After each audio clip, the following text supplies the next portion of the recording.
नमस्कार, मेरा नाम है नवीन कुमार नंदन और आप देख रहे हैं नेशनल दस्तक। लगातार बहुजनों पर अत्याचार हो रहा है, आपको पता होगा, लेकिन अब किस तरीके से बहुजनों के साथ जातिवाद किया जा रहा है। वैकेंसी सामने आई है, आईआईटी दिल्ली यानी भारतीय प्रौद्योगिकी संस्थान ने वैकेंसी निकाली है और किस तरीके से जनरल वालों को ईडब्ल्यूएस का आरक्षण दिया जा रहा है 10%।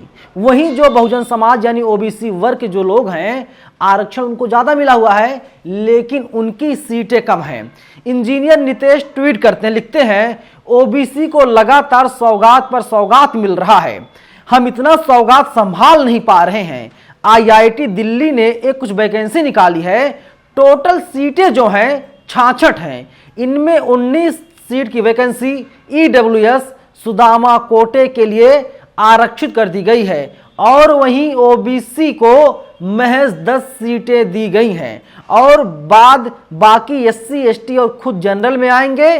क्या मस्त काटा है इस मोदी सरकार ने ओबीसी का, इतना मस्त तो हमारी एक्स भी नहीं काटी थी, यानी तंज करने की कोशिश यहां पर की जा रही है। मैं आपको नोटिफिकेशन दिखा रहा हूं, आपकी स्क्रीन पर ये नोटिफिकेशन दिखाई दे रहा है कि इस तरीके से ओबीसी वालों को सिर्फ 10 सीटें, ईडब्ल्यूएस वालों को 19 सीटें, एसटी वालों को 8 सीटें, एससी वालों को 10 सीटें और अनरिजर्व को 19 सीटें दी जाने की बात यहां पर लगातार की जा रही है। और अब लोग सवाल पूछ रहे हैं, ओबीसी को आरक्षण मिलता ना साहब, अगर आप सवर्ण समाज से आते हैं तो आपके मन में यही रहता है, देखिए बहुजनों को ज्यादा आरक्षण दिया जाता है, दलितों को आरक्षण दिया जाता है, पिछड़ों को आरक्षण दिया जाता है, लेकिन यहाँ की जो स्थिति है पूरी तरीके से बदली हुई दिखाई दे रही है। वहीं प्रोफेसर राम लखन मीणा ने ट्वीट किया है, सवाल यह है कि देश में कौन सी आरक्षण नीति लागू हो रही है,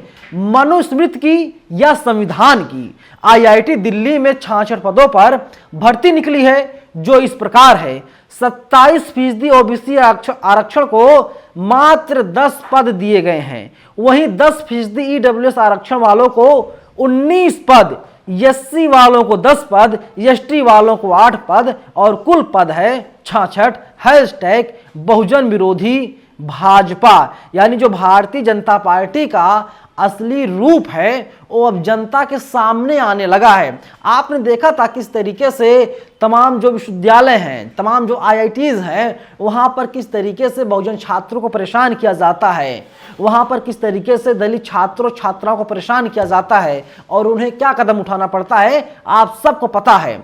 लेकिन अब इस तरीके से यहाँ पर जातिवाद हो रहा है और ये कोई मोटा जातिवाद नहीं है बल्कि बहुत महीन जातिवाद है, यानी आपको दाखिला दिया ही नहीं जाएगा, आप कुछ कर ही नहीं पाएंगे, आपको नौकरी पर रखा ही नहीं जाएगा, तो आप क्या करेंगे, अपने समाज का भला आप कैसे करेंगे।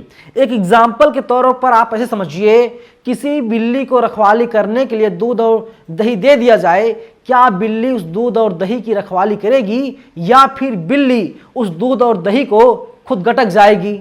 अब आपको समझ में आ गया होगा कि जब आपके समाज के लोग बड़े पदों पर नहीं बैठेंगे, बड़े पदों पर नहीं रहेंगे, तो आपके समाज का भला कैसे होगा। कैसे आप उम्मीद कर सकते हैं कि कोई बिल्ली किसी दूध की रखवाली करेगी। और वैसे भी कहा जाता है कि बिल्ली कभी दूध की रखवाली नहीं करती, उसको भैंस नहीं लगता, और वो जो है कि जो आम लोग होते हैं उन्हीं के दम पे वो दूध पीने का काम करती है। और वैसा ही हमारे देश में होता हुआ दिखाई दे रहा है। अब देखिए, वहीं जयकी यादव ने ट्वीट किया है, आरक्षण तो गियो, ये आईएएस आईपीएस और आईएफएस का अंतिम 4 साल के आंकड़े हैं। कुल पद 4365 भरे गए, उनमें 7.65% एससी, 3.8% एसटी और 15.92% ओबीसी हैं, यानी कुल मिलाकर के 27.37%, जबकि इन तीनों का आरक्षण 49.50% है। एससी ओबीसी एसटी वालों सोते रहो, आपको बधाई हो। और इन्होंने बाकायदा डेटा शेयर किया है, आपके हक और अधिकार पर किस तरीके से दिन दहाड़े डाके मारी की जा रही है, इसके बाद भी शायद आप अभी तक जग नहीं पा रहे हैं। एक गलती आपकी है, आपके समाज की गलती है। आपको जागरूक होना होगा, तभी आपका समाज कुछ बेहतर, कुछ भला अपने लिए अपने आने वाली पीढ़ियों के लिए कर पाएगा। नहीं तो आपके आरक्षण पर वैसे भी दिन दहाड़े डाका डाला जा रहा है, और आरक्षण खत्म करने की बात लगातार हमारे देश में चल ही रही है। डिसाइड आपको करना है। और अगर वीडियो पसंद आई हो तो अपने दोस्तों में शेयर कीजिए और बताइए किस तरीके से बहुजनों के आरक्षण पर दिन दहाड़े सरकार डाका डलवाने का काम कर रही है। धन्यवाद।